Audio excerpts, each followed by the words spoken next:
Raghuramakrishnaraju CID custody కేసులో IPS అధికారి PV Sunil Kumar విచారణకు హాజరయ్యారు. గుంటూరు సీసీఎస్ పోలీస్ స్టేషన్లో విచారణ అధికారి విజయనగరం ఎస్పీ దామోదర్ ఆధ్వర్యంలో దర్యాప్తు చేస్తున్నారు.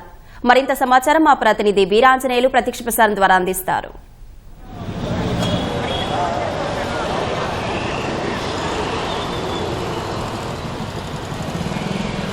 నాటి నర్సాపురం ఎంపీ ప్రస్తుత ఉపసభాపతి రఘురామకృష్ణరాజును సిఐడి కస్టడీ హింసించిన కేసులో ప్రధాన నిందితుడు ఉన్నటువంటి ఐపీఎస్ సునీల్ కుమార్ కొద్దిసేపటి కిందట గుంటూరులో విచారణకు హాజరయ్యారు.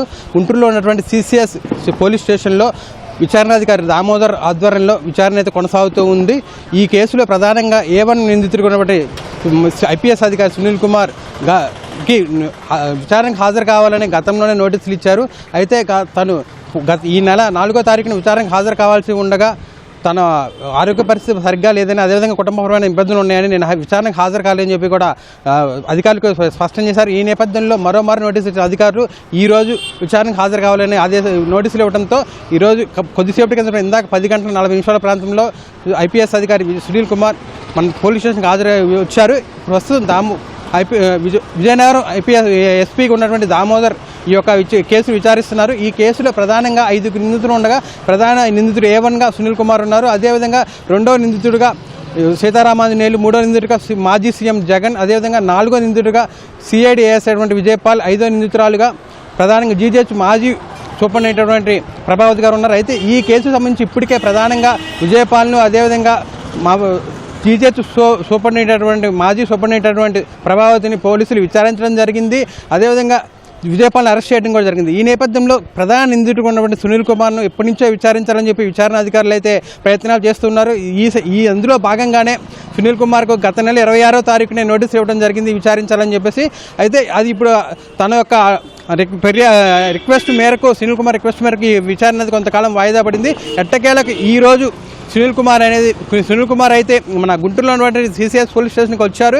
ఇక్కడ పోలీసుల సమక్షంలో ప్రధానంగా ఎస్పీ ఎవరైతే ఉన్నారో విజయనగరం ఎస్పీ విచారణాధికారి దామోదర్ నేతృత్వంలో అయితే విచారణ అయితే ఇప్పుడే ప్రారంభమైందని చెప్పొచ్చు. ఈ రోజు దాదాపు ఇప్పటి నుంచి దాదాపు 3-4 గంటలైతే ఈ విచారణ కొనసాగే అవకాశం ఉందని చెప్పి కూడా విశ్వసనీయ వర్గాలు చెప్తున్నాయి. అయితే 2021లో అప్పటి వైకాపా ప్రభుత్వంలో వైకాపా ఎంపీగా ఉన్నటువంటి రఘురామకృష్ణరాజుని అప్పుడు సిఐడి కేసు నమోదు చేసి హైదరాబాద్ నుంచి గుంటూరు తీసుకొచ్చి ఇక్కడ సిఐడి కార్యాలయంలో విచారించే క్రమంలో అతనిపై కస్టడీ టార్చర్కి పాల్పడినట్టు కూడా పెద్ద ఎత్తున అప్పుడు ఆరోపణలు, విమర్శలు వెల్లువెత్తాయి.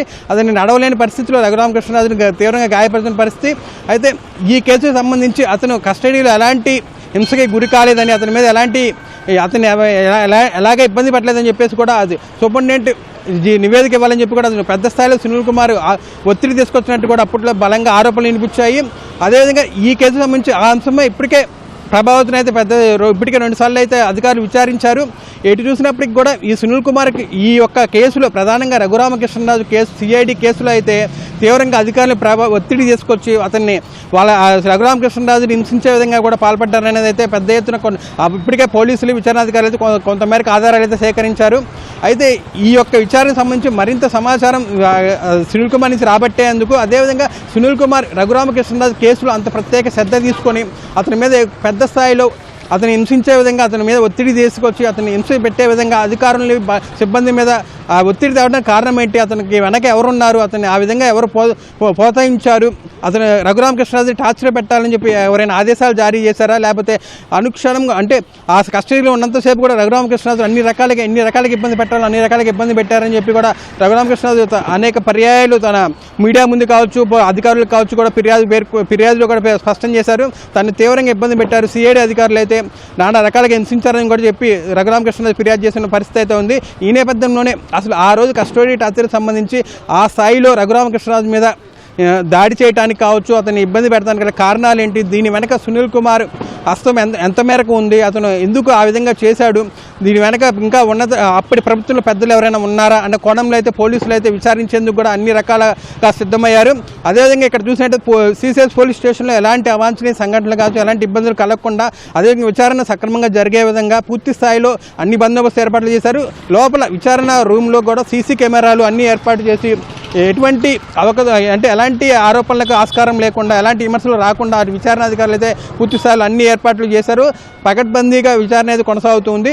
ఈరోజు దాదాపు సాయంత్రం వరకు కూడా ఈ విచారణ కొనసాగే అవకాశం ఉందని కూడా మనకి విశ్వసనీయ వర్గాలు చెప్తున్నాయి. ఏది ఏమైనప్పటికీ ఎట్టకేలకు సుదీర్ఘ సమయం తర్వాత రఘురామకృష్ణరాజు ఎంతో కాలంగా కూటమి ప్రభుత్వం వచ్చిన కాంచి కూడా చెప్తూనే ఉన్నారు. ఈ కేసులో ప్రధాన నిందితులైనటువంటి A1, A2, A3 ఇలా ఎవరిని కూడా విచారించట్లేదు, కింద స్థాయి వాళ్ళని విచారిస్తున్నారని చెప్పి 10 సార్లు ఆరోపణలు చేసిన నేపథ్యంలో మొట్టమొదటిసారి A1గా ఉన్నటువంటి సునీల్ కుమార్ను ఈరోజు విచారించడం అయితే ఎంతో అంటే ఒక రకంగా చెప్పాలంటే కీలక పరిణామంగా కూడా భావించవచ్చు. ఈ యొక్క విచారణ ద్వారా అనేక అంశాలు ఈ ఏదైతే రఘురామకృష్ణరాజు కస్టడీ కేసులో ఉన్నటువంటి కీలక సమాచారము కీలక అంశాల యొక్క ఈ విచారణ వెలుగులోకి వస్తాయని చెప్పి కూడా అంతా భావిస్తూ ఉన్నారు. కెమెరామన్ కేశవ్తో వీరాంజనేయులు, ఈటీవీ న్యూస్, గుంటూరు. ధన్యవాదాలు వీరాంజనేయులు.